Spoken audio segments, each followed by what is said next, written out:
दोस्तों, रक्षा राज्य मंत्री ने कहा हाँ जी, मैं आपका संरक्षक बनना चाहता हूं। एक ऐसा सैनिक संगठन जो डायरेक्ट रक्षा राज्य मंत्री से बहुत दिनों से जुड़ा है और उनके चुनाव प्रचार उनका हमेशा साथ दिया है। और रक्षा राज्य मंत्री आप सभी जानते हैं संजय सेठ साहब हैं। और संजय सेठ साहब ये झारखंड से आते हैं और वहां पर झारखंड की संस्था veteran organisation of Jharkhand army air force navy एक संस्था है, वहां के जो महासचिव हैं उनसे मेरी बात हुई और बात के बाद उन्होंने लेटर एक दिखाया, मुझे भेजा कि रक्षा राज्य मंत्री के प्रथम निजी सहायक रक्षा मंत्रालय भारत सरकार साउथ ब्लॉक नई दिल्ली और कुमार विवेकानंद, उन्होंने सीधा मुकेश यानी जो वेटरन ऑर्गेनाइजेशन है उनके अध्यक्ष को चिट्ठी लिखा है कि वेटरन ऑर्गेनाइजेशन ऑफ झारखंड संगठन के संरक्षक पद की स्वीकृति हेतु आपकी संस्था वेटरन ऑर्गेनाइजेशन ऑफ झारखंड के लिए माननीय रक्षा राज्य मंत्री श्री संजय सेठ जी ने 31 दिसंबर 2024 तक संरक्षक के रूप में अपनी स्वीकृति प्रदान की है। कृपया इस बात का विशेष रूप से ध्यान रखा जाए कि संस्था और संस्था के किसी भी सदस्य की गैर सामाजिक व अनैतिक कार्यों में संलिप्तता न हो। धन्यवाद। और ये वेटरन ऑर्गेनाइजेशन को कितनी बड़ी उपलब्धि है कि यानी एक सैनिक संगठन जो झारखंड में एक्टिव है। और उनसे जब मेरी बात हुई तो मैंने ओआरओपी के बारे में बात की, ओआरओपी 3 के बारे में बात की, सैनिकों की समस्याओं के बारे में बात की, उसका आप ऑडियो सुनना। और जैसा कि मैंने उनसे बात की, पहली बात तो आप ये बड़ा मैं मुबारकबाद देता हूं कि रक्षा राज्य मंत्री ने जो कि आपके संरक्षक बने दिसंबर, और उन्होंने कहा है कि जरा जितने भी सैनिक हैं गरिमा का ख्याल रखें, सैनिकों की गरिमा का रखें, समाज में कोई ऐसा काम न करें जिससे हमारे ऊपर बात आए। हम आपका ऑफर स्वीकार कर रहे हैं, हम आपके सैनिक संगठन जो वेटरन ऑर्गेनाइजेशन ऑफ झारखंड है उसका हम संरक्षक बनना चाहते हैं। और ये बहुत दिनों से पहले इनके साथ जुड़े थे संजय सेठ जी, जबकि वो रक्षा राज्य मंत्री थे नहीं। इस संगठन के हर एक पदाधिकारियों से मीटिंग होती, जैसा कि मेरी बातचीत में उन्होंने कहा कि मेरी इसके बाद झारखंड में मीटिंग हुई, सेक्रेटरी साहब थे और रक्षा राज्य मंत्री जी, हमारे मुकेश जी थे और हम लोग थे, सारे साथ नाश्ता किया और हमने कई बिंदुओं पर चर्चा की कि हम एक शहीद स्मारक बनाना चाहते हैं और तमाम ऐसे उन्होंने सैनिकों के मुद्दों के ऊपर बातचीत की। जब हमने कहा यदि आपका इतना नजदीकी संबंध है तो हम लोग बहुत दिनों से मांग कर रहे हैं कि हमारी 1 पेंशन 3 या 1 या 3 जो भी विसंगतियां उनके बारे में बात किया जाए। हमारी डिमांड थी कि 3 रिटायर्ड जजों की कमेटी बनाई जाए, कम से कम एक ड्राफ्ट आप तैयार करिए और उनको आप दीजिए, बताइए कि नहीं अभी बने पिछले कई सालों से 1 पेंशन की विसंगतियों को लेकर सैनिक लामबंद हैं, चाहे जंतर मंतर के ऊपर हैं, रामलीला मैदान पर, उनकी बहुत बड़ी मांग नहीं है। जैसे कि आपकी पॉलिसी 7 नवंबर 2015 में पूरा हवाला दिया है कि यदि कोई विसंगति होती है तो आप 1 मैन जुडिशियली कमेटी आपको मिलेगी, आप उनके सामने अपना पक्ष रख सकते हो। लेकिन सरकार ने सुनवाई नहीं की। यदि आप इस बात को अप्रोच कर सकते हो, यदि आप भूतपूर्व सैनिक हैं, यदि आप भूतपूर्व सैनिकों के हित की बात करते हो तो ये मांग रख सकते हो अपने उस रक्षा राज्य मंत्री जी के सामने, क्योंकि हमें न्याय चाहिए। और न्याय चाहिए, किस प्रकार का न्याय चाहिए कि जितनी विसंगति हैं, जैसा कि आपने देखा होगा कि 1 पेंशन जब से लागू हुए कई प्रकार की विसंगति जिससे जेसू जवानों को ज़्यादा फायदा नहीं हो रहा है। और आप ये संगठन चला रहे हो, आप उनके नज़दीक हो, और जो मेरी ऑडियो से बातचीत हुई आप ये सुन सकते हो। और एक तमाम ये वीडियो है कि आखिर ये रक्षा राज्य मंत्री संजय सेठ जी हैं, झारखंड से आते हैं और लगातार सैनिकों के मुद्दों की हर जगह ये जा रहे हैं। आप देखिए इनके वीडियोस। धन्यवाद। और संयोग से वो बने भी और जीत भी गए और रक्षा राज्य मंत्री बन गए। हाँ, वो तो संयोग है। फिर हाँ, ये तो संयोग है। तो फिर वही बात हुई तो उन्होंने फिर बोला कि हम लोगों ने प्रस्ताव रखा तो बोला लेटर दे दीजिए, तो फिर लेटर दे दिया। बोला अब तो विधिवत करना पड़ेगा, तो लेटर दे दिया तो अभी स्वीकृति दे दिया उन्होंने।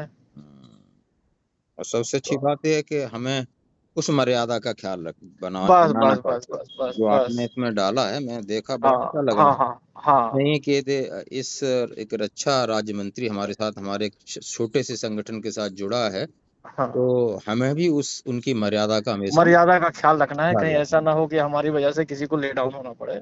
हाँ, हम छोटी मोटी चीजों को, ठीक है, आदमी है और कोशिश प्रयास रहता है कि अपना डिसिप्लिन माइंड जो है उसको सेट रखना है। हाँ, और ठीक है, जनप्रतिनिधि हैं, लोकल के हैं, हाँ कॉन्फिडेंटली राजमंत्री का पद मिला है। हाँ, अभी भी जो आर्मी ये हुआ था वहाँ पे फंक्शन, तो आए थे, तो हम लोग तो मिले हुए थे एक ही साथ टेबल में बैठ के, रक्षा राज्य मंत्री, रक्षा सचिव और डीजीआर डायरेक्टर और हम और हमारे अध्यक्ष महोदय सब एक साथ बैठ के नाश्ता किए थे। कौन है आपका अध्यक्ष? मुकेश कुमार हैं। अच्छा, तो आप लोग देखो, मैं कह सकता हूँ वन पेंशन की विसंगति वगैरह का ड्राफ्ट वगैरह दे सकते हो कि सर इस पर बहुत दिनों से पूरे देश में इस तरह आंदोलन हो रहे हैं, एजिटेशन हो गया, इसके ऊपर एक बार संज्ञान तो ले ली जाए। चलो पैसा थोड़ी ना मांग रहा है एकदम। नहीं, उसके लिए ठीक है। अभी हम लोगों ने धीरे धीरे करके एक करके की बार तो सब कुछ नहीं दे सकते ना। हाँ, नहीं अभी दिया है, पहले भी रांची का ही कुछ दिया है, एकीकृत सैनिक भवन वगैरह बनाने के लिए रिक्वायरमेंट वगैरह दिया है उनको। हाँ, वो तो बोले वो आगे उन्होंने बढ़ा दिया है। वो सारी और चीजों के साथ साथ, क्योंकि कभी वन रैंक वन पेंशन वाला भी हम लोगों ने, क्योंकि वो तो अभी बने हैं, रिसेंट बने हैं, अभी बधाई चल रहा था। हाँ, वो तो अभी बने ही नहीं है ना। उसके बाद वो जिस तरह कारगिल विजय दिवस चला, वो भी चले गए, उधर आने वाले थे हमारे पास, तो मोदी जी बोले कि हमारे साथ चलना है, तो फिर मोदी जी के साथ चले गए वो। जी। तो यही सब है। ऐसा कोई जो सैनिकों का विशेष वैसा हो तो हम लोग को बताइए, हम लोग रखेंगे उनके सामने बात। हाँ, जैसे अभी चल ही रहा है, देखो दिल्ली में हाँ। ये है कि मतलब एक दो जज रिटायर्ड जज हो जाए और सुन लें कि आखिर जवानों को कहाँ गड़बड़ी हो रही है, उनकी बात सुना जाए।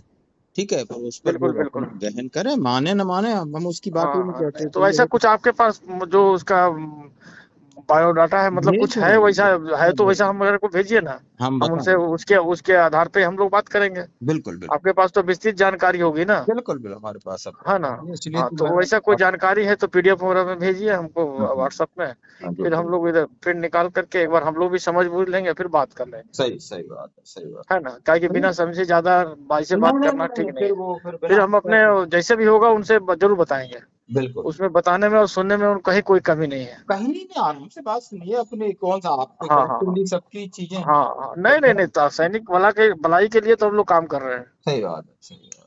बाकी तो संगठन हर जगह कर रहे हैं। आप जो है चलो आपका तो संगठन में हम लोग के ग्रुप में आप डायरेक्ट नहीं जुड़े हुए हैं, तो संगठन का क्या है ना, यहाँ कोई एक सर्विसमैन को अभी परसों हमारे संगठन से आदमी जुड़ा हुआ नहीं है, पूर्व सैनिक है, वायुसेना से रिटायर्ड है, और उसकी पड़ोसी ही कोई है, उसकी बेटी को छेड़ रहा है, बार वो परेशान है, घर से बाहर निकल नहीं पा रहा है, ये है वो है। पेपर में छपा तो हम लोग तुरंत एक्शन लिए, उसके घर गए, थाना गए, घेराव की, एसएसपी से बात हुई, तो तुरंत उसको महसूस हुआ कि नहीं मेरे साथ कोई है। और महसूस यही माहौल तो हम लोग पैदा करना चाहते हैं देश में, कि पूर्व सैनिक कहीं भी है तो एक लगना चाहिए कि नहीं, एक कॉल में हमारे पास आ सकता है आदमी। सही बात है सर, हम कोई इलीगल काम नहीं कर रहे, इलीगल कोई काम करना नहीं है, करना भी नहीं। अच्छे एक नागरिक सम्मान के साथ जीना तो जरूरी है ना। बस उसके लिए तो हम जो भी ये चीजें कह सकते हैं। चलो फिर मैं बहुत बहुत धन्यवाद, मैं आपको भेजूंगा ये सारी, ठीक है। हाँ, भेजिएगा। हाँ जी, वैसे एक अच्छा ग्रुप होगा है तो भेजिएगा, हम लोग बात आईबी और रांची, वो ग्रुप है, उसमें मैं हूँ, तो उसमें मैं वहीं से आपसे तो मेरी पहले भी बात हुई थी एक बार। हाँ, एक बार बात हुई थी हमारी। अभी जैसे ये है ना आपका, हम लोगों ने मांग किया हुआ है 2-3 चीजों का। झारखंड में रिजर्वेशन का, झारखंड में पूर्व सैनिकों के सर्विस में, सरकार के सर्विस रिजर्वेशन नहीं है, उस संबंध में मांग किया हुआ है। और हम लोगों ने मांग किया है जो उनके सैनिक में है, और पूर्व सैनिक आयोग नहीं है अपने देश में।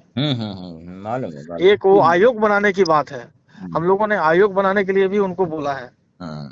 वो बोले इस पे जरूर हम मोदी जी के सामने ये सब बातें रखेंगे, क्योंकि देखिए बहुत सारा आयोग है लेकिन पूर्व सैनिकों का आयोग तो है नहीं। जब आयोग होगा आपका, आपके लोग होंगे, आपके बारे में विचार करेंगे, तब वो ज्यादा सजेशन दे पाएंगे ना। सही बात है। तो ये 2-3 चीजें दिए हूँ, अभी देखिए अच्छा लगा। और ठीक है मैं आपको आरोपी की विसंगतियों के बारे में ड्राफ्ट भेजूंगा, ठीक है। हाँ, बिल्कुल भेजिएगा ना, हम लोग जरूर बात करेंगे।